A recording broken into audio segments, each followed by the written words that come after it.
महत्वपूर्ण अध्याय, एक महत्वपूर्ण टॉपिक पढ़ने जा रहे हैं जो आपकी परीक्षा में काफ़ी योगदान देता है। आप भी जब भी भर्ती परीक्षा की तैयारी करेंगे, आपका ऐसे प्रश्न आपकी परीक्षा में जरूर पूछे जाएंगे, वहाँ पे जरूर ऐसे प्रश्न आपको देखने को मिलेंगे। प्रश्न आपको शायद दिख रहा होगा कि भारत में पहला समाचार पत्र किसने शुरू किया। जी हाँ, ये काफ़ी महत्वपूर्ण प्रश्न है आप सभी के लिए, जितने लोग वीडियो को लाइव देख रहे होंगे। और देखना ही बहुत बड़ी बात नहीं है, बल्कि आपको इसके उत्तर के बारे में जानना होगा। तो जो भी साथी वीडियो को लाइव देख रहे हैं, जल्दी से कमेंट करें कि भारत में पहला समाचार पत्र किसने शुरू किया था। बहुत ही इंपॉर्टेंट है।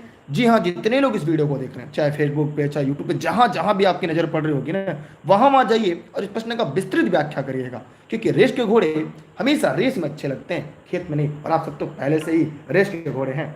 जल्दी जल्दी कमेंट करिएगा मेरे प्यारे साथियों, इस देश के निर्माताओं, क्योंकि अभी की बार एक सीट हमार, ये निःशुल्क क्लास आप सभी के लिए। देखिए, इस प्रश्न का उत्तर होगा जेम्स हिक्की। कॉपी कलम लेकर बैठेगा, इसकी विस्तृत व्याख्या करेंगे ताकि आपकी बेहतर नोट्स भी बनकर आपके लिए तैयार हो जाए, ताकि जब भी आप परीक्षा की तैयारी करना शुरू करें तो अंतिम समय में केवल यह पढ़ कर जाएं और आपको प्रश्न में हुबहू प्रश्न मिले। तो जेम्स ऑगस्टस हिक्की का नाम था। इसका नाम क्या था? The Bengal Gazette. इसका नाम था द बंगाल गजट। इसे एक नाम से और जानते थे, द कलकत्ता जनरल एडवर्टाइजर। इसका नाम एक और था, लिखना चाहे लिख लीजिएगा, द कलकत्ता जनरल एडवर्टाइजर था, एडवर्टाइजर। इसके दो नाम थे।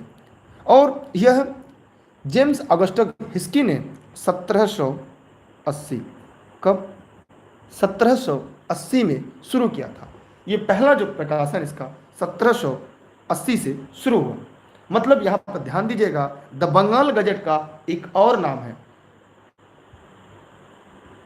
ध्यान दीजिएगा, उसका एक नाम और है, द कलकत्ता जनरल एडवर्टाइजर, जो काफी महत्वपूर्ण है, जो काफी यूनिक है। और यहाँ से अगर प्रश्न आता है तो लोग एक ही नाम जानते थे। शायद उम्मीद करते हैं आज से आप लोग यहाँ पे दो नाम जान गए होंगे जो परीक्षा के दृष्टिकोण से सबसे ज़्यादा महत्वपूर्ण है। क्लियर? किसी कोई डाउट नहीं है ना? चलते हैं अगले प्रश्न की तरफ। अगला है, किसके शासनकाल में देसी समाचार दर्पण प्रकाशित हुआ था? जल्दी से सभी साथी कमेंट करेंगे और दिए गए प्रश्न का लाइव जवाब देंगे। सभी साथी जहां भी देख रहे हैं, चाहे फेसबुक पे, चाहे यूट्यूब पर, जहां भी देख रहे हैं आप, जवाब जरूर दीजिएगा, क्योंकि जब तक तोड़ेंगे नहीं तब तक छोड़ेंगे नहीं। जल्दी जल्दी कमेंट करिएगा, सभी साथी जल्दी से कमेंट करिएगा।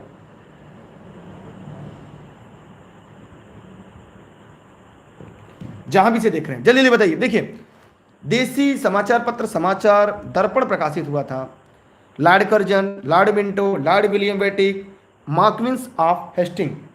जल्दी से वीडियो को शेयर भी कर दीजिएगा अपने सभी साथी मित्रों को, जहां भी से देख रहे हैं। पैसे नहीं लगेंगे यार आपके, लोगों तक पहुंच तो जाएगा।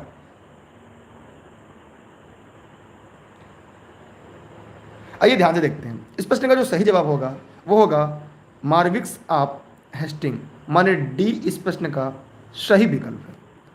समाचार दर्पण जो था ये बांग्ला भाषा में था। किस भाषा में था? बांग्ला भाषा। इसका जो भाषा था वो बांग्ला था।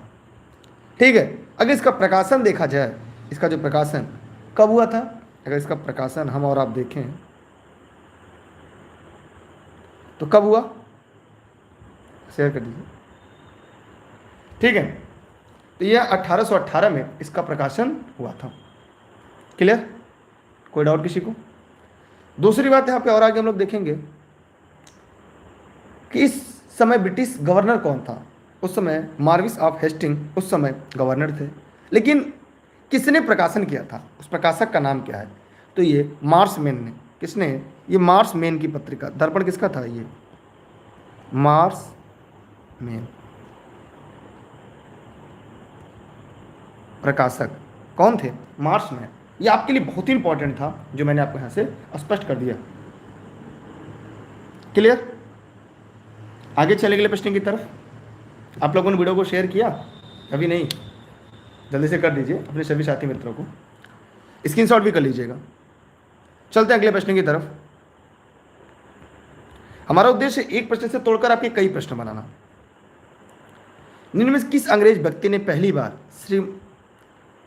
श्रीमद् भागवत गीता का अनुवाद अंग्रेजी में किया था? अंग्रेजी में अनुवाद किसने किया था? इस व्यक्ति ने सबसे पहले गीता का अंग्रेजी में अनुवाद किया था। जल्दी से कमेंट करिए और बताइए, जल्दी कमेंट करिएगा। देखिए बहुत ही आसान प्रश्न है। William Jones, Charles Wilkins, Alexander Cunningham, John Marshall. तो बताइए आपके हिसाब से क्या होगा?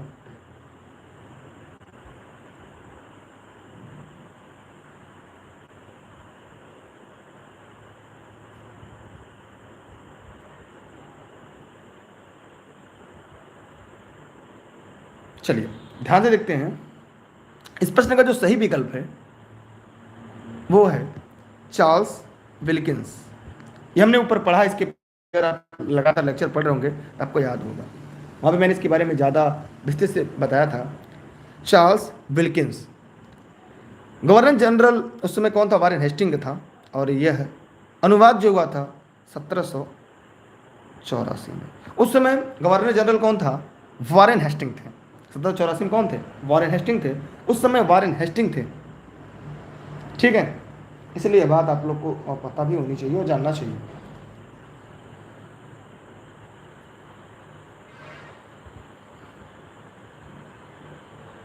चलिए और आगे चलते हैं हम एक और अगले प्रश्न की तरफ।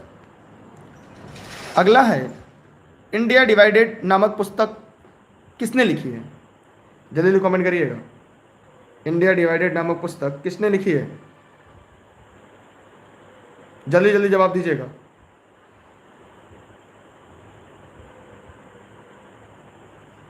जल्दी से जब कमेंट करिए, जल्दी कमेंट करिएगा।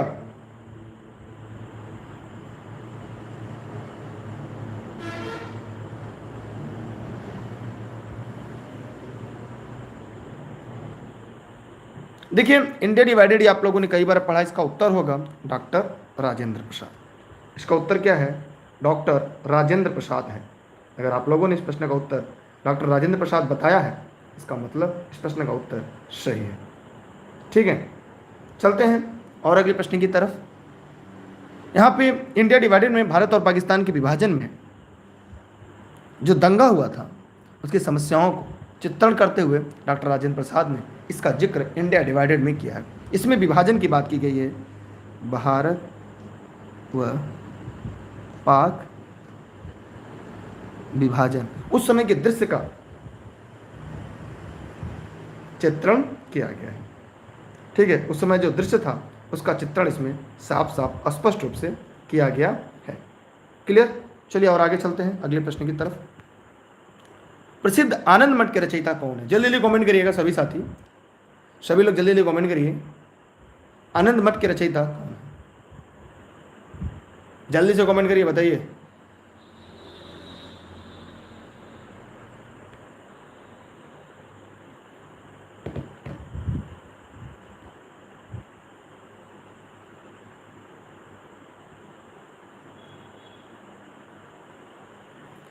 देखिए आनंद मठ के रचयिता कौन है? आनंद मठ के रचयिता बंकिम चंद्र चटर्जी या बंकिम चंद्र चट्टोपाध्याय जी हैं। और यह से वंदे मातरम जो राष्ट्रगीत है यहीं से लिया गया है। और यह सन्यासी विद्रोह पर आधारित है। सन्यासी, इसकी पहले लेक्चर आप लोगों ने सन्यासी जनजाति विद्रोह पढ़ा होगा, वहाँ पर सन्यासी विद्रोह का जिक्र हुआ था। पुस्तक है जिसमें भारत के राष्ट्रीय गीत वंदे मातरम है। इसी में भारत का जो राष्ट्रगीत है, राष्ट्रगीत इसमें है। इसके गायन का समय 65 सेकेंड है, 1 मिनट 5 सेकेंड है, ठीक है। हाँ 1896 में, 1896। क्लियर सभी को? कोई डाउट? चलते हैं हम अगले प्रश्न की तरफ।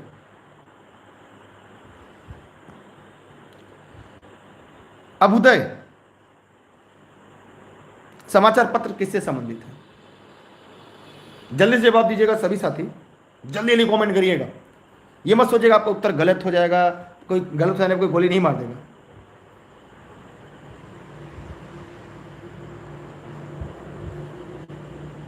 बताइए जल्दी से।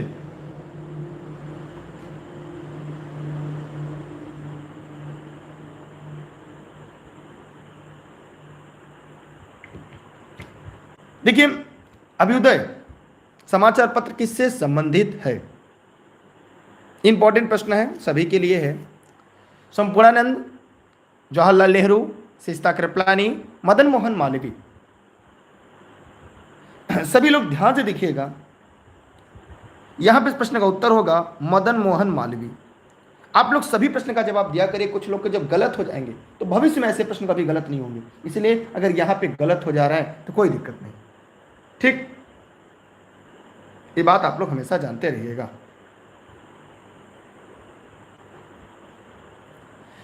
अब यहां पे कुछ बातें हम लोग जानते हैं।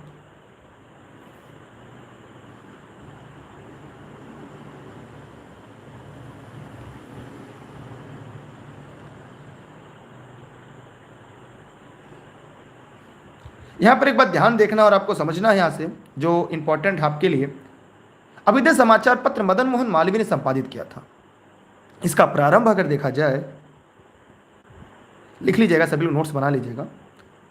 1907, जिसका नोट्स बन जाए हमें भेज दिया करें। 1907 उन्होंने समाचार पत्र का प्रकाशन प्रारंभ किया।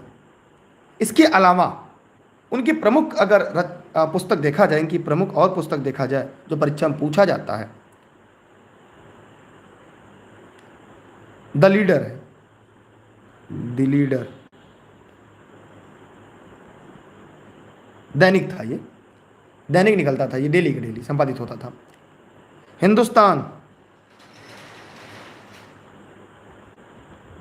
ये इनका प्रमुख ऐसे समाचार पत्र थे जिसका प्रकाशन हुआ करता था। द इंडियन यूनियन,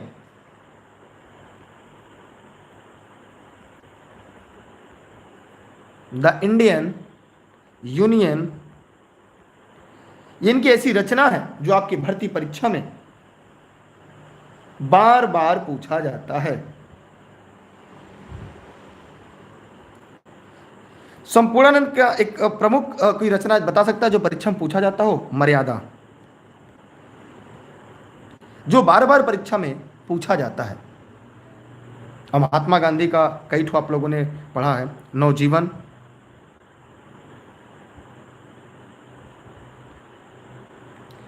यहां से आप लोग जानते रहेगा, मर्यादा संपूर्णानंद की बहुत प्रसिद्ध कृति है जो परीक्षा में बार बार पूछा जाता है। हम बढ़ते हैं अगले प्रश्न की तरफ। अगर यहां से आपके मन में कोई सवाल हो, कोई प्रश्न हो, कोई डाउट हो तो जरूर पूछिएगा। हम बढ़ रहे हैं अगले प्रश्न की तरफ, ठीक है? गांधी जी द्वारा शुरू की गई साप्ताहिक पत्रिका कौन सी थी? सभी लोग फटाफट कमेंट करके जवाब दीजिएगा। ऑनलाइन क्लास से नोट्स के संबंध में अगर कोई जानकारी चाहिए तो इस नंबर पर व्हाट्सएप करके आप घर बैठे संपूर्ण जानकारी ले सकते हैं। यह क्लास जौनपुर जनपद के सिराजा हिंद से आप सभी के लिए निःशुल्क लाइव चलती है। क्या कोई ऐसा व्यक्ति है इसमें जो डेली क्लास की नोट्स बनाया हो? अगर कोई ऐसा व्यक्ति है जो डेली क्लास का नोट्स बनाया हो, हम तक जरूर उपलब्ध करा दे।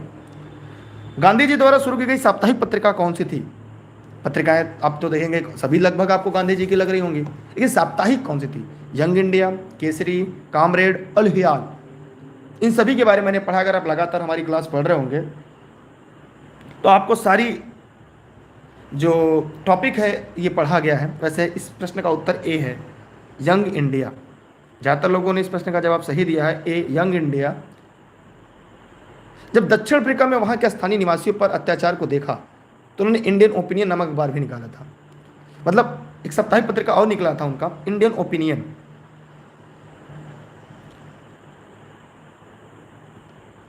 इंडियन लिखना चाहे तो लिख लीजिएगा, अफ्रीका में, ठीक है? ये अफ्रीका में आया था अत्याचार को देखकर।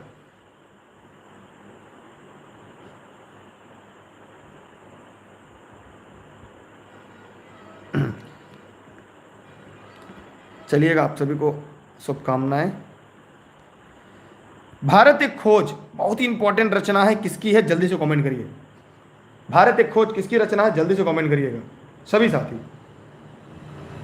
बताइए सभी लोग फटाफट कमेंट करके।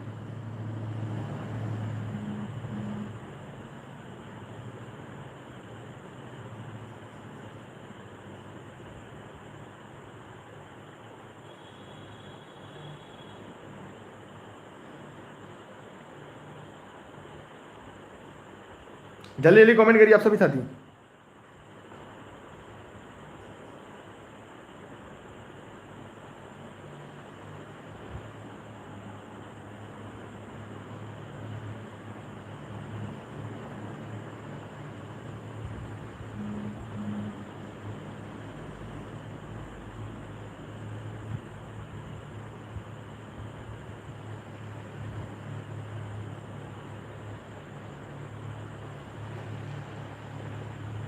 देखिए, भारत एक खोज बहुत ही इंपॉर्टेंट रचना है, ये एक आत्मकथा है, यह आत्मकथा है।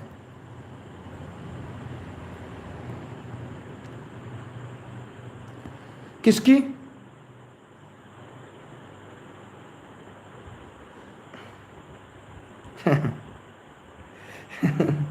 चलिए, नहीं, ये आत्मकथा नहीं है। जैसे हमने आत्मकथा का, सबके विकल्प तुरंत बदल गए। जवाहरलाल नेहरू की आत्मकथा है कि ये इतिहास की एक पुस्तक है? जरा बताइए कमेंट करके, यहाँ बी है कि सी है? हाँ, ये आत्मकथा नहीं है, यह इतिहास की एक पुस्तक है। किसके द्वारा? जवाहरलाल नेहरू द्वारा लिखी गई। कौन सी इतिहास? भारतीय इतिहास।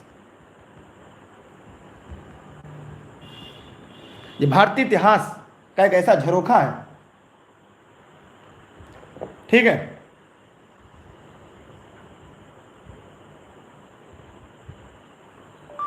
डी इसका होगा, डी होगा। अब जरा कमेंट करिएगा, जवाहरलाल नेहरू की आत्मकथा कौन सी है? आप जरा कमेंट करके बताइएगा, आत्मकथा कौन सी है?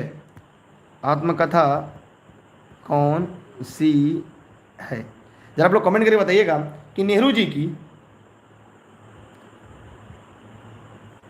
आत्मकथा का नाम क्या है। चलिए अगले प्रश्न की तरफ बढ़ते हैं हम लोग।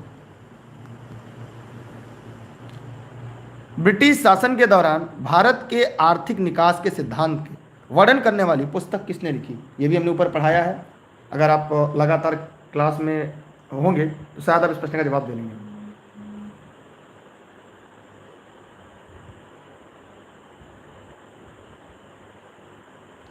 जल्दी कमेंट करके बताइए। नौरोजी, जी हाँ, आप लोगों ने एकदम सही बताया, मतलब ज़्यादातर लोगों ने इस प्रश्न का उत्तर सही बताए हैं। इस प्रश्न का सही विकल्प है दादा भाई नौरोजी। मैंने जितने लोगों ने इस प्रश्न का उत्तर दादा भाई नौरोजी बताया है, उन सबके जवाब पूरी तरह से सही है।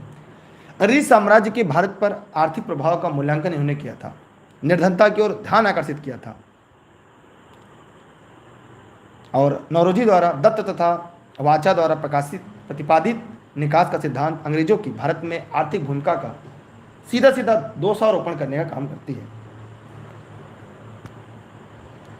जरा मिलान करना है, तो मैं उम्मीद करता हूं कि हम लोग मिलान कर लेते हैं परीक्षा वाला। महात्मा गांधी की रचना कौन सी है इसमें? Hind Swaraj. The wheel of history किसकी रचना है? Ram Manohar Lohia, wheel of history, doctor Rajendra Prasad. अभी हम लोगों ने देखा इंडिया डिवाइडेड, जिसमें विभाजन के बारे में बात की गई। मौलाना का देखिए बचा इंडिया विंग्स फ्रीडम। अब यहां बचा इंडिया विंग्स फ्रीडम।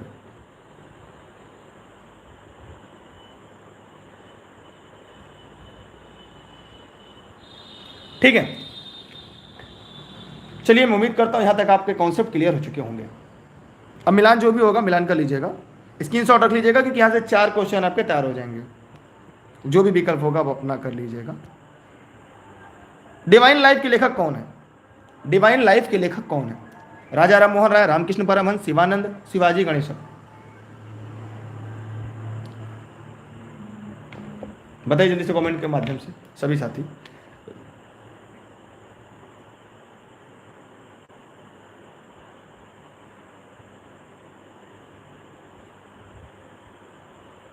जल्दी से बताइए सभी लोग, डिवाइन लाइफ के लेखक कौन है? शिवानंद है। डिवाइन लाइफ पुस्तक के लेखक स्वामी शिवानंद है। इस युग संत ने डिवाइन लाइफ सोसाइटी की भी स्थापना किया था। कब? 1936 में। 1936 में डिवाइन लाइफ सोसाइटी की स्थापना किया। इसका हेडक्वार्टर कहाँ पे है? हेडक्वार्टर माने मुख्यालय ऋषिकेश में है। ऋषिकेश कहाँ पे है? उत्तराखंड में है। ठीक है। शिवानंद, शीर्ष प्रश्न का सही जवाब। डिवाइन लाइफ इंपॉर्टेंट प्रश्न है, जहां से परीक्षा में आपके सवाल आ सकते हैं। ठीक है। आप लोग इसकी डेली नोट्स अगर बना रहे तो इसकी नोट्स में उपलब्ध करा दीजिएगा।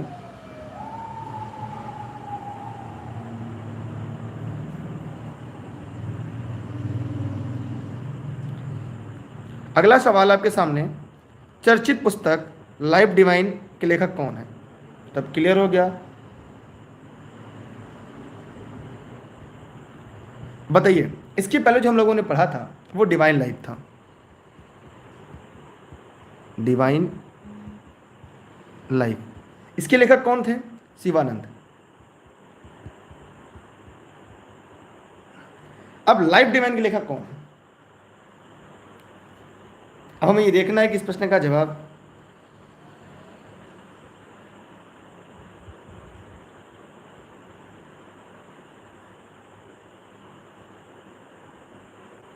चलिए हम बढ़ते हैं अगले प्रश्न की तरफ।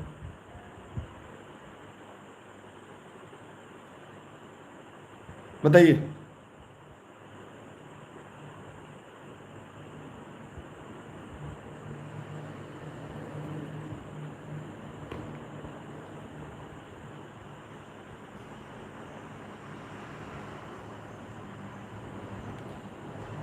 चलिए आइए यहाँ पे ध्यान से देखते हैं हम लोग।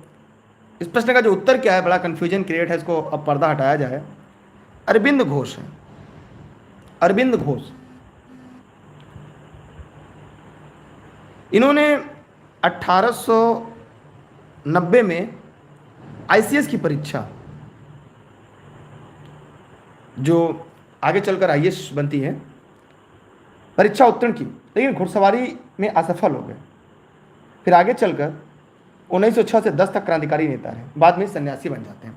इनकी पुस्तक है लाइफ डिवाइन, बहुत ही इंपॉर्टेंट है।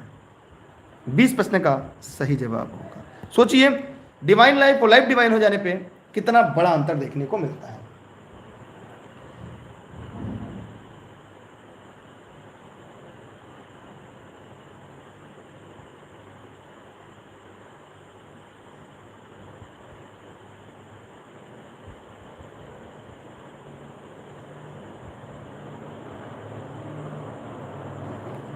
ठीक है। चलिए अगला प्रश्न आपके सामने, the wings of fire, most important.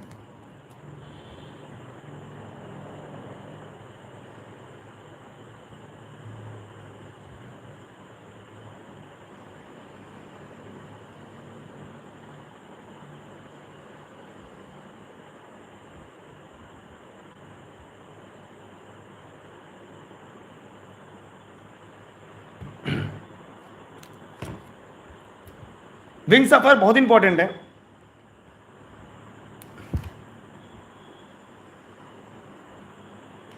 देखिए, ये एपीजे अब्दुल कलाम की रचना है। इन्हें मिसाइल मैन कहते हैं।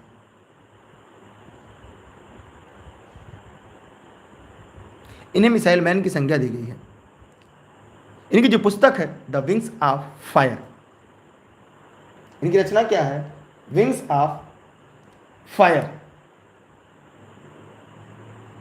ठीक, चलिए आगे चलते अगले प्रश्न की तरफ। यंग इंडिया पत्रिका की शुरुआत स्वतंत्रता संग्राम के दौरान किसने किया था?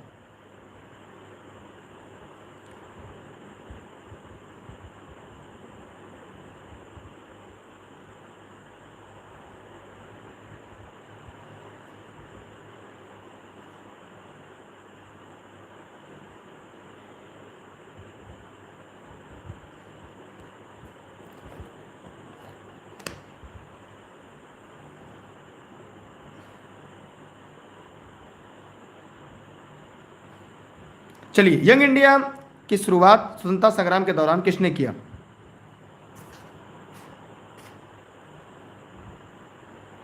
बहुत सही बताया आप लोगों ने, महात्मा गांधी। डी इस प्रश्न का सही जवाब है। बढ़ते हैं अगले प्रश्न की तरफ। यंग इंडिया, हरिजन, ठीक है, हरिजन स्वतंत्रता संग्राम के बाद हुआ था, हरिजन भी, यंग इंडिया और हरिजन, हरिजन भी स्वतंत्रता संग्राम के बाद ही उन्होंने किया था, उसी के दौरान उन्होंने किया था, मतलब स्वतंत्रता संग्राम के दौरान ही हरिजन का ही प्रकाशन हुआ था। और एक बार आप लोग वीडियो को शेयर कर दीजिएगा। 1899 में भारतीय राष्ट्रीय कांग्रेस द्वारा प्रकाशित प्रथम साप्ताहिक पत्र कौन सा था? बहुत ही इंपॉर्टेंट है आप सभी के लिए। डेली क्लास के लिए आप लोग टेलीग्राम जरूर ज्वाइन कर लीजिएगा, दुर्गेश सर सर्च करके, e learning with Durgesh, Facebook page, Instagram, Twitter, YouTube, e learning with Durgesh.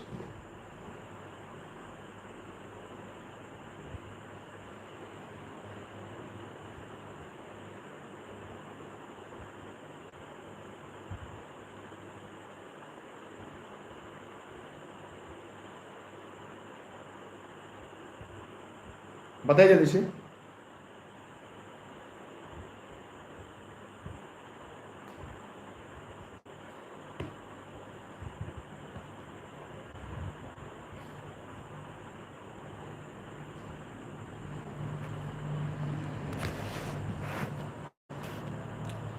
भारतीय राष्ट्रीय कांग्रेस द्वारा प्रकाशित प्रथम साप्ताहिक पत्र कौन सा था? सभी लोग कमेंट जरूर करिएगा। और आप लोग टाइम से लाइव आया करिए, आप लोग इतना लेट आते हैं डेली। यह होगा, सभी लोगों ने जवाब, कुछ लोगों ने सही, कुछ लोगों ने गलत, ज़्यादातर लोग सही है, इंडिया। भारतीय कांग्रेस सबसे पहले इंडिया नामक का एक जनरल प्रकाशन हुआ 1890 में। 1890 में जनरल प्रकाशन हुआ था, प्रकाशन। लेकिन 1899 से साप्ताहिक साप्ताहिक प्रकाशन होता है। इसलिए इस प्रश्न का जो सही विकल्प है वो बी है। सही विकल्प क्या होगा इस प्रकार से? 20 का सही और राइट आंसर होगा। चलिए बढ़ते हैं हम अगले प्रश्न की तरफ। जफरनामा के लेखक कौन है? जल्दी से बताइए। जफरनामा एक नया प्रश्न आप लोग को मिला होगा, कुछ लोग इस प्रश्न को पहली बार देख रहे होंगे, तो जल्दी से वीडियो को कमेंट सेक्शन में कमेंट करके बताइए, जफरनामा के लेखक कौन है?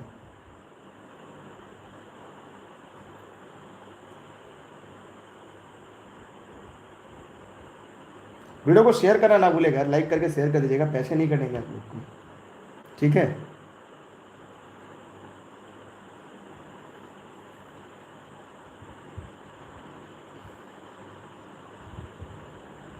चलिए बढ़ते हैं अगले प्रश्न की तरफ।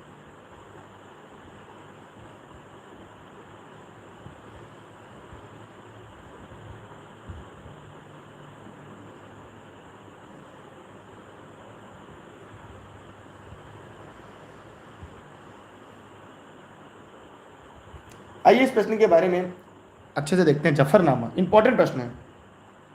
गुरु गोविंद सिंह, आप लोग के उत्तर बड़े सही आते हैं, क्या बात है। 1704 में वजीर खाना के आनंदपुर में गुरु गोविंद सिंह पर सिखों में आक्रमण किया गया। फिर सिखों ने इसका डटकर मुकाबला किया, फिर उन्हें आनंदपुर छोड़ना पड़ा। इस युद्ध में गोविंद सिंह के 2 पुत्र पकड़े गए, जिन्हें जिंदा दीवार में चुनवा दिया गया। इसी संबंध में गुरु गोविंद ने औरंगजेब को एक पत्र लिखा था, जो जफरनामा के नाम से प्रसिद्ध हुआ। ये क्या था? एक पत्र था। कब होता है इसका घटना मैंने बता दिया, 1704 में वजीर खान ने आनंदपुर में गुरु गोविंद सिंह पर आक्रमण किया। कहां पे? आनंदपुर में। किसने? वजीर खान ने आक्रमण किया। माने गुरु गोविंद सिंह पर आक्रमण किसने किया था?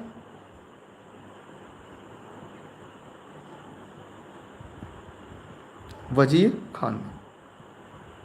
वजीर खान ने आक्रमण किया, डटकर मुकाबला किया गया, लेकिन आनंदपुर छोड़ना पड़ा। इसमें गुरु गोविंद सिंह के 2 लड़के पकड़े जाते हैं, जिन्हें जिंदा दीवार में चुनवा दिया जाता है। इसी के संबंध में गुरु गोविंद ने औरंगजेब को पत्र लिखा था, जो जफरनामा के नाम से जाना जाता है, ठीक है। चलते हैं अगले प्रश्न की तरफ। निम्नलिखित में से कौन सा मिलान गलत है? 3 सही और 1 गलत है। तो जल्दी से आपको बताना है यहाँ पे कौन सा मिलान गलत है। फटाफट कमेंट करिएगा सभी साथी, जितने लोग वीडियो को लाइव देख रहे हैं ना, जल्दी जल्दी कमेंट मारिए, क्योंकि जब प्रश्न का जवाब देते हैं तो एक बार आपका प्रश्न गलत हो जाएगा, लेकिन दोबारा कभी वहाँ से गलती नहीं होगी। इसलिए सभी लोग सभी प्रश्न का जवाब जरूर दिया करिए, गलत ही होगा ना, उससे ज़्यादा क्या होगा। देखिए, रामचरितमानस तुलसीदास की, कामायनी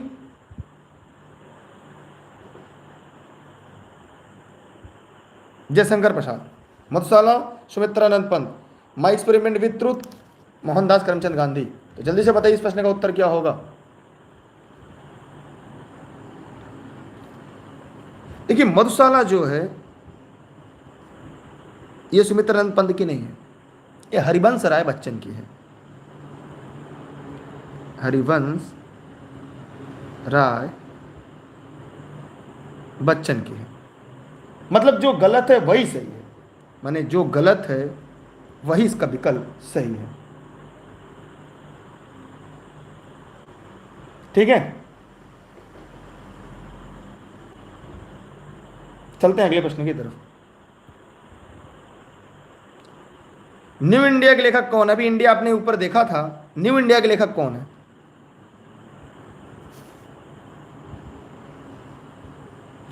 जल्दी से कमेंट करके जवाब दीजिएगा जितने लोग वीडियो को लाइव देख रहे हैं।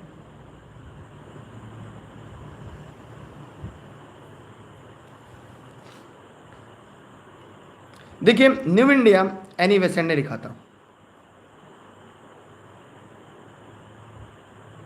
देखिए, न्यू इंडिया जो था यह कभी कभी पूछता कि साप्ताहिक था कि दैनिक था। ये दैनिक समाचार पत्र था। कैसा था? यह दैनिक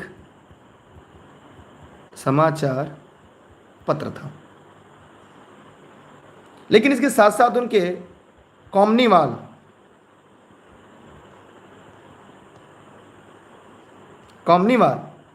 ये कैसा था? ये साप्ताहिक था। लिखना चाहे लिख लीजिएगा कि ऊपर इस तरह के प्रश्न आ चुके हैं साप्ताहिक और दैनिक को लेकर, तो दोनों जानते रहिएगा।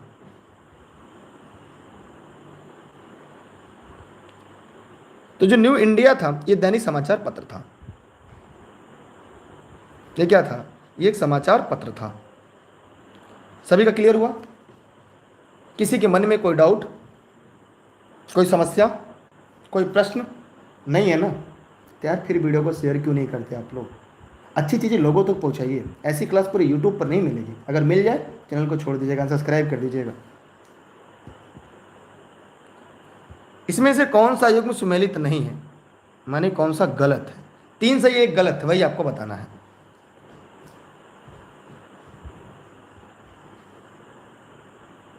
देखिए, नेताजी किसे कहते हैं? सुभाष चंद्र बोस को।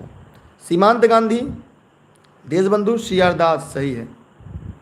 दीनबंधु सी.एफ. एंड्रयूज को। यहाँ पर जो बी है वो गलत है। क्यों गलत है? ये सीमांत गांधी खान अब्दुल गफ्फार खान को कहते हैं। खान अब्दुल, लिखना चाहे लिख लीजिए, गफ्फार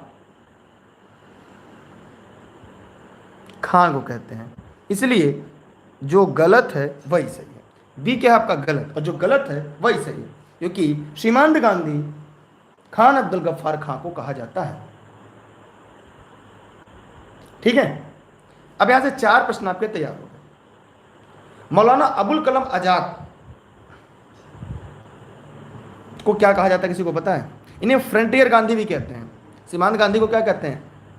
हाँ, फ्रंटियर गांधी। लिखना चाहे लिख लीजिएगा सभी लोग, फ्रंटियर गांधी। इन्हें बादशाह खां कहा जाता है। इन्हें फक्र अफगान कहा जाता है। इनके और उपनाम लिखना चाहे लिख लीजिएगा, इनके और उपनाम लिखना चाहे लिख लीजिएगा। बादशाह खान भी कहते हैं इन्हें, बादशाह खां कहते हैं। इन्हें फक्र अफगान कहते हैं, फक्र ए अफगान कहते हैं। ठीक है, इन्हें 1987 में भारत रत्न भी दिया गया था। ठीक है, ये भी जानते रहिएगा आप लोग। जिसका वीडियो साफ नहीं चला 3 डॉट विंडो पर क्लिक कर ले, क्योंकि वीडियो फेसबुक पर, यूट्यूब पर, दोनों पर आप देख रहे हैं, और डेली क्लास टेलीग्राम पर आपको उपलब्ध है। इससे बेहतर अगर कोई व्याख्या करके पढ़ा देगा ना, मैंने कई बार कहा चैनल को छोड़ दीजिएगा। अभी आप लोगों ने देखा कि सीमांत गांधी किसे कहते हैं, आगे भी देखते हैं हम लोग अगले प्रश्न की तरफ। नोट्स बनाते रहिएगा सभी लोग। कर्नाटक गांधी किसे कहते हैं? कर्नाटक के गांधी के नाम से प्रसिद्ध स्वतंत्रता सेनानी कौन है? मोस्ट इंपॉर्टेंट प्रश्न, जल्दी से कमेंट करिएगा सभी साथी, जल्दी जल्दी कमेंट करिएगा। कितने लोग नोट्स लिखते हैं डेली क्लास में? जो लिखते हैं डेली जरा भाई कमेंट करें, ताकि हमें लग जाएगी कौन कौन डेली क्लास के नोट्स लिखता है।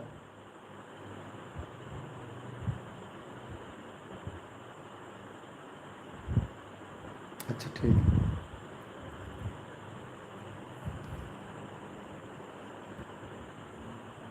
चलिए, क्योंकि बाद में जो लिख रहा है उसको बाद में बहुत ज़्यादा मदद मिलती है। यहाँ पे ध्यान दीजिएगा, कर्नाटक का गांधी किसे कहते हैं? पंजाब के श्री लाला लाजपत राय को कहा जाता है, लेकिन कर्नाटक का गांधी किसे कहते हैं? यह है हार्देकर मंजापा। मोस्ट इंपॉर्टेंट, रट लीजिएगा, यह प्रश्न परीक्षा में आएगा तो लोग गलती कर जाते हैं, क्योंकि ऐसे प्रश्न आपको जल्दी किताबों में नहीं मिलते,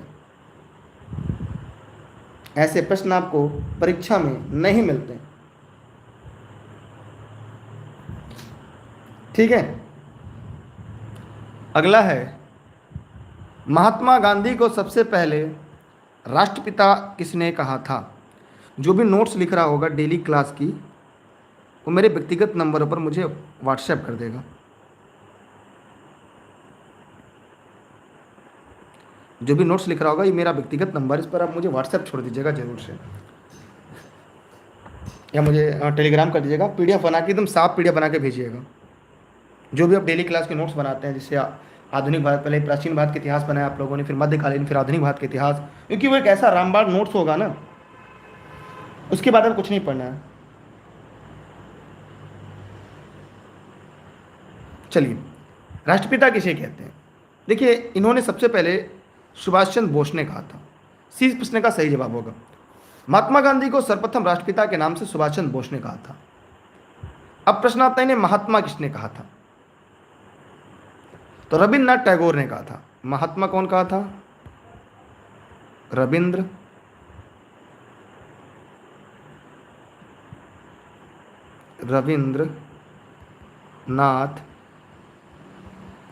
टैगोर ने सबसे पहले महात्मा कहा था।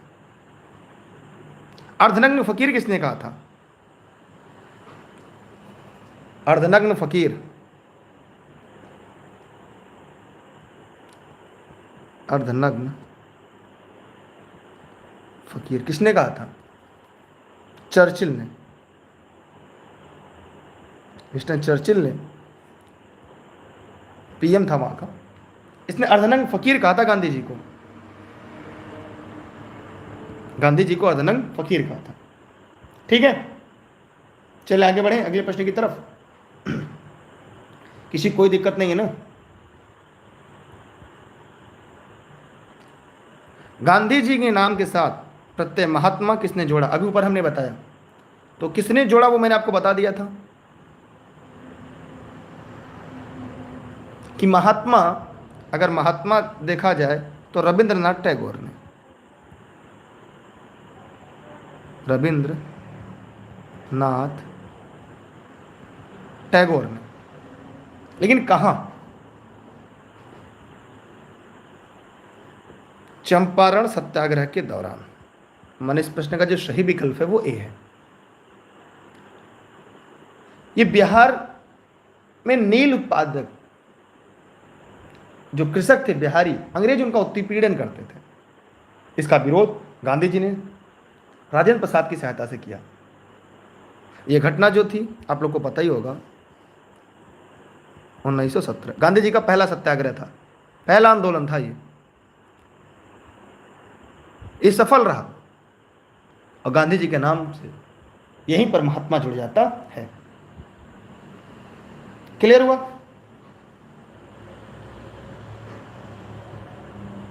चलते हैं अगले प्रश्न की तरफ। आप जो इंपॉर्टेंट लगे लिख लीजिएगा सभी लोग। रॉलेट एक्ट कब आया, खिलाफत आंदोलन कब हुआ, है ना, आगे चलकर क्लास डेली होती है, आप लोग जुड़े रहेगा। अंत्योदय का विचार किसने दिया, मोस्ट इंपॉर्टेंट, अंत्योदय का विचार किसने दिया?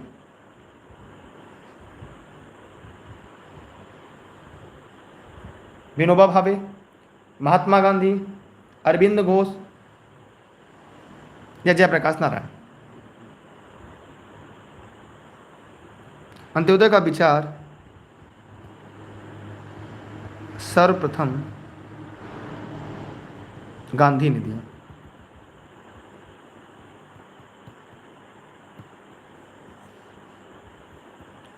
गांधी माने महात्मा गांधी, ठीक।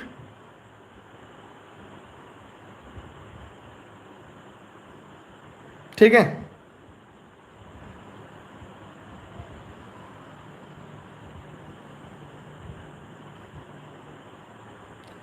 निम्नलिखित में से कौन सा गीत महात्मा गांधी को इतना प्रिय था उन्होंने लिखा था, यह अकेला गीत मुझे प्रोत्साहन एवं बल देने में पर्याप्त है यदि मैं भगवत गीता को भी भूल जाऊं?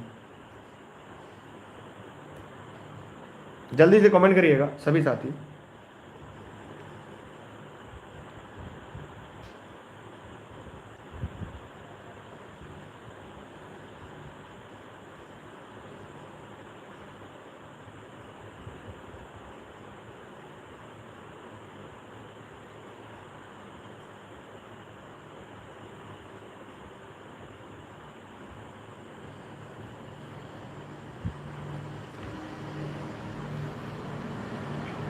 चलिए देखिए, बहुत आसान है, सभी लोगों ने इसका जवाब दे दिया, इसलिए इस पर ज़्यादा समय लगाना सही नहीं है।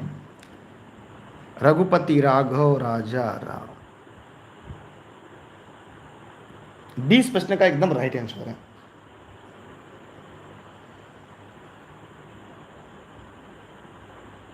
और आप लोगों ने सभी ने लगभग ज्यादातर प्रश्न का उत्तर सही बताया था।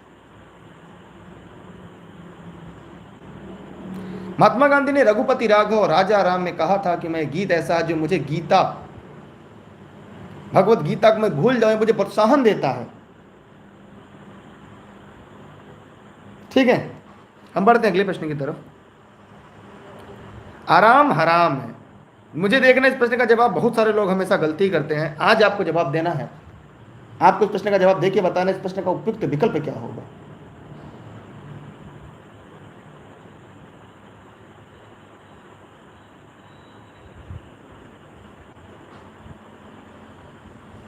सभी लोग फटाफट कमेंट करें, आराम हराम है।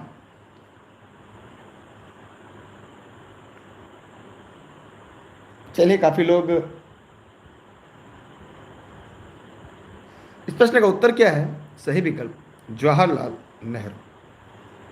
कुछ लोग महात्मा गांधी लगाए, गलत है। इनका करो या मरो था, करो या, महात्मा गांधी जी का करो या मरो था।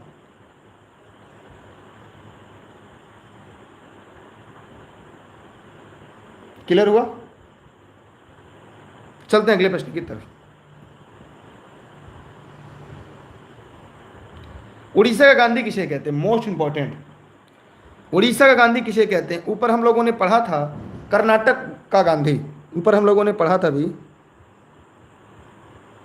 कर्नाटक का गांधी किसको कहते हैं? हार्देकर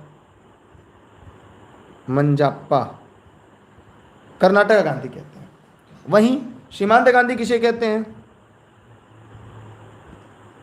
सीमांत गांधी किसे कहते हैं? खान अब्दुल गफ्फार खान को, खान अब्दुल गफ्फार खान को। अब आपको बताना उड़ीसा का गांधी किसे कहते हैं। कितने लोगों ने प्रश्न पहली बार जवाब दिया है?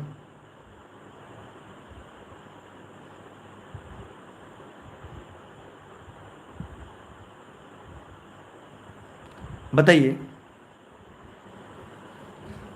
अंत्योदय विचार सबसे पहले अंत्योदय विचार सबसे पहले महात्मा गांधी ने दिया था, आप लोग एक बार देख लीजिएगा। देखिए यहाँ पर इस प्रश्न का जवाब मैं आपको जरूर देना चाहूँगा, क्योंकि ये प्रश्न ऐसा है जो परीक्षा में पूछ सकता है, और प्रायः लोग जवाब गलत देंगे कि उड़ीसा का गांधी किसे कहते हैं ना। देखिए अगर हम उड़ीसा की गांधी की बात करें, इस प्रश्न का उत्तर होगा पंडित गोपबंधु दास। बहुत लोगों ने सही देना शुरू किया है। अलग उड़ीसा राज्य के निर्माण के लिए उन्होंने महत्वपूर्ण भूमिका निभाई थी। इसलिए यहाँ पे 3 प्रश्न हो गए गांधी जी से। एक हो गया कर्नाटक गांधी, दूसरा उड़ीसा गांधी, तीसरा सीमांत गांधी। सोचिए आपको 3 प्रश्न केवल गांधी से जुड़े हुए मिल गए, और बहुत सारे लोग ऐसे होंगे जिन्होंने इस प्रश्न को पहली बार पढ़ा होगा। ठीक है, चलते हैं अगले प्रश्न की तरफ। स्क्रीनशॉट चाहे तो जरूर कर लीजिएगा कि आपके लिए बहुत ही ज्यादा महत्वपूर्ण होगा, ये सभी के लिए। यहां पे सी इसका राइट आंसर होगा। अगला है आपके सामने, सभी लोग ध्यान से देखिएगा। Long ago we have made and trust with destiny, ये शब्द किसने कहे थे? 1947 में भारत स्वतंत्रता के अवसर पर जवाहरलाल नेहरू ने कहा था। मतलब नियति के साथ मिलन, यह 1947 में भारत की स्वतंत्रता के अवसर पर पंडित जवाहरलाल नेहरू ने कहा था। इसलिए इस प्रश्न का जो सही विकल्प होगा ए होगा।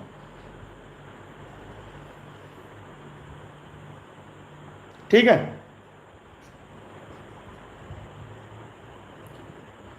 मेरा जीवन ही मेरा संदेश है, मेरा जीवन ही मेरा संदेश है, वाक्य किस राजनेता की जयंती पर जारी एक विशेष डाक टिकट पर अंकित है?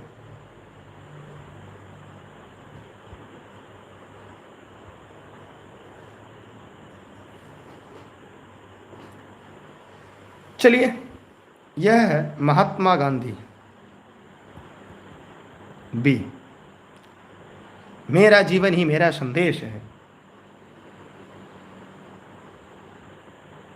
ये सारे क्वेश्चन न्यू लग रहे हैं आपको, कोई बात नहीं। एक बार अगर न्यू लगेंगे, अगली बार तो ओल्ड लगेंगे। सर्वप्रथम इंग्लैंड को बनियों का देश किसने कहा था? जल्दी से कमेंट करके बताइए सभी लोग। देखिए ऑनलाइन क्लास नोट्स के लिए अगर आपको कोई भी जानकारी चाहिए तो आप ई लर्निंग विद दुर्गेश के ऑफिस के नंबर पर जुड़कर कॉल कर सकते हैं। सभी क्लास आप लोग के लिए निःशुल्क होगी, देश हित में, राष्ट्र हित में। बनियों का देश किसे कहा, किसने कहा था? चलिए शेयर कर देंगे तो सही है।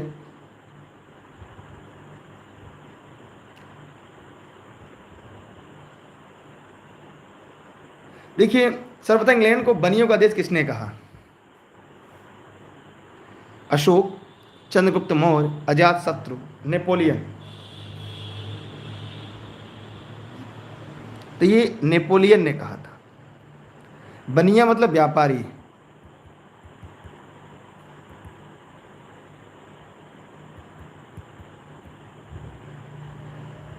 व्यापारियों को प्रायः बनिया कहते हैं। ठीक है, चलिए आगे चलते हैं अगले प्रश्न की तरफ। अजातशत्रु को क्या कहते हैं, अशोक को क्या कहते हैं, चंद्रगुप्त मौर्य क्या कहते हैं? इन सभी को कोई ना कोई उपमा है, अगर कोई बता सकता हो तो बताए। मेरे शरीर पर पड़ी एक एक लाठी की चोट ब्रिटिश साम्राज्य के ताबूत को एक एक कील सिद्ध होगी, किस नेता ने कहा था?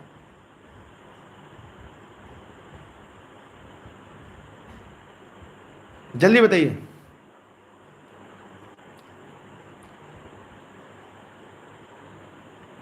अक्टूबर 1928 साइमन कमीशन के विरोध में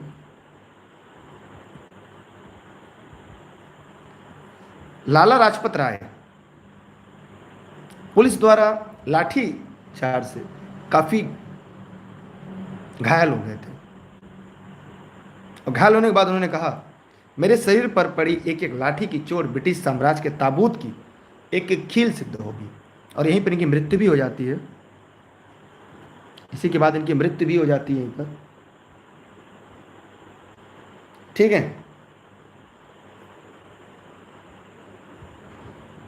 तो याद रखिएगा। तो लाला लाजपत राय 20 प्रश्न का सही जवाब।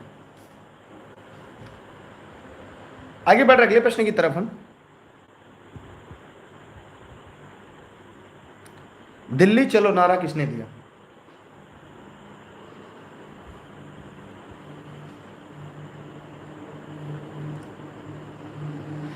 तुम मुझे खून दो मैं तुझे आज़ादी दूंगा, मैं तुम्हें आज़ादी दूंगा। दिल्ली चलो का नारा सुभाष चंद्र बोस ने दिया।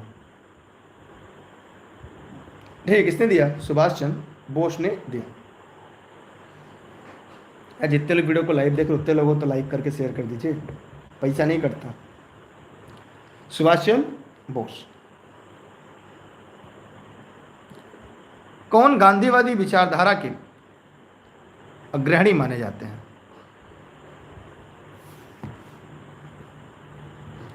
जल्दी से कमेंट करिएगा और दिए गए प्रश्न का सभी साथी जवाब दीजिएगा।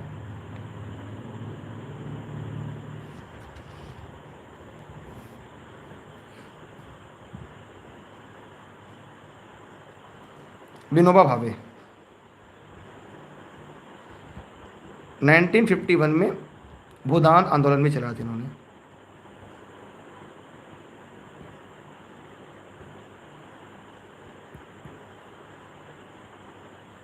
ठीक है, क्लियर हुआ सबका? कोई डाउट किसी को? कोई समस्या, कोई प्रश्न? चलिए बढ़ रहे अगले प्रश्न की तरफ। लोकमान्य की उपाधि किसे प्रदान की गई? जल्दी से कमेंट करिएगा, सभी साथी इस प्रश्न का जवाब दीजिएगा जितने लोग वीडियो को लाइव देख रहे हैं, फेसबुक पे, यूट्यूब पर, जहाँ भी देख रहे हैं। देखिए, ऑनलाइन क्लास से नोट के संबंध में अगर कोई जानकारी चाहिए इस नंबर पर आप लोग व्हाट्सएप कर लीजिएगा। घर बैठे सभी नोट्स आप प्राप्त कर सकते हैं। ये सभी क्लास जौनपुर जनपद के सिराजे हिंद से आप सभी के लिए निःशुल्क लाइव चलती है। टेलीग्राम पर आप लोग दुर्गेश सर सर्च कर लीजिएगा और ई लर्निंग पे दुर्गेश से जुड़िएगा। इंस्टाग्राम पे दुर्गेश सर और या ई लर्निंग पे दुर्गेश, दोनों से आईडी है। दुर्गेश सर मेरी आईडी है और ई लर्निंग पे दुर्गेश ऑफिस की आईडी होगी, लर्निंग पे दुर्गेश के, वहाँ पे भी आप जोड़ सकते हैं। लोकनायक किसे कहते हैं? आप लोगों ने एकदम सही बताया, जयप्रकाश नारायण को, माने इस प्रश्न का सही जवाब। भारतीय स्वतंत्रता सेनानी और राजनेता थे। उन्होंने 1970 में इंदिरा गांधी के विरुद्ध विपक्ष का नेतृत्व करने का भी एक नई पहल की शुरुआत की थी अपने लिए। किसके खिलाफ? इंदिरा गांधी के। वे समाज सेवक थे। इन्हें लोक नायक के नाम से जाना जाता है। 1999 में इन्हें भारत रत्न भी मिलता है।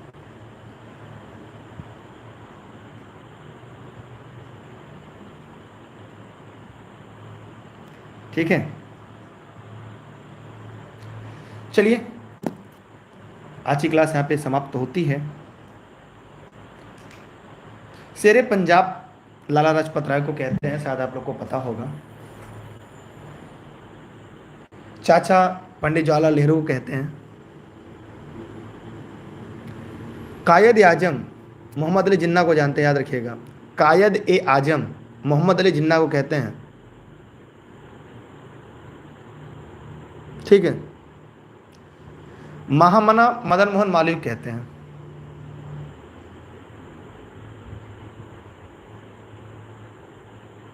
ठीक है, गुरुदेव किसे कहा गया? गुरुदेव, जवाब जरूर दीजिएगा। डेली क्लास आप लोग टाइम से लाइव आ जाया करिएगा। और सभी लोग, एक सवाल आपसे है। अच्छे, एक सवाल मैं छोटा सा पूछूंगा आप लोग से। मनुस्मृति का अंग्रेजी अनुवाद किसने किया? मनुस्मृति, मनुस्मृति का अंग्रेजी अनुवाद, अंग्रेजी अनुवाद किसने किया? इसका जवाब सभी लोग जरूर दीजिएगा जितने लोग वीडियो को लाइव देख रहे हैं, अंत तक देख रहे हैं। और गुरुदेव किसे कहा गया? गुरुदेव किसे कहा गया? अगर आपने वीडियो यहाँ तक देखा तो जवाब जरूर दीजिएगा। वैसे जॉर्ज वुलर इसका उत्तर मैं बता दे रहा हूँ सभी लोग को। George Buhler. गुरुदेव आप लोग कमेंट सेक्शन में जरूर बताइएगा। सभी लोग कमेंट, जब वीडियो खत्म हो जाएगा तब से कमेंट सेक्शन में कमेंट करिएगा, तभी आपका कमेंट शो हो पाएगा। जब वीडियो खत्म हो जाएगा तब। ठीक है, चलते हैं। बहुत बहुत धन्यवाद आप सभी का। आप लोगों ने अपना बेहतर दिया, ईश्वर करे अगली भर्ती में आप सभी का सिलेक्शन चयन जरूर हो, क्योंकि रेस के घोड़े हमेशा रेस में अच्छे लगते हैं, खेत में नहीं। Bye bye. जय हिंद, जय भारत। वीडियो बड़ी होती है लेकिन आपके सिलेक्शन के लिए होती है। डेली क्लास में आप लोग समय से आ जाया करिए ताकि आप सारी क्लास का आनंद ले सकें। बहुत बहुत धन्यवाद सभी का। जय हिंद, बाय बाय।